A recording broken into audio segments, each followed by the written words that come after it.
Isang oil tanker na naman ang lumubog sa Mariveles, Bataan. Hindi pa tukoy ng Philippine Coast Guard kung saan galing ang barko at bakit ito lumubog sa barangay Kabkabin. Pero may nakikita na raw na oil spill sa bahaging ito ng Mariveles. Ang tanker na yan bukod pa sa lumubog na MT Terra Nova tanker noong Huwebes naman sa bayan ng Limay.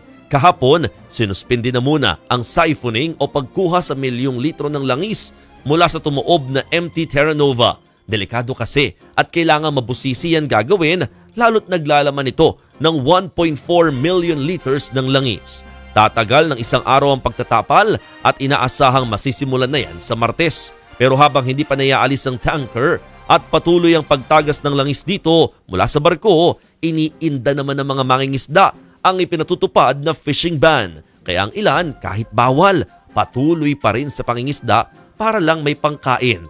Nakahanda naman magbigay ng tulong ang LGU sa higit 3,000 mangingisdang apektado ng fishing ban. Sa ngayon, inaantay pa ang resulta ng ginawang water sensory test ng Bureau of Fisheries and Aquatic Resources o BFAR sa katubigan ng Bataan, Pampanga at Bulacan para malaman kung ligtas bang kainin yung mga isdang mahuhuli sa mga apektadong lugar. Pero habang wala pa yan, nakahanda naman daw ang LGU ng Limay sa pagpapadala ng mga indigenous oil spill booms sa Ground Zero at kanilang mga baybayin.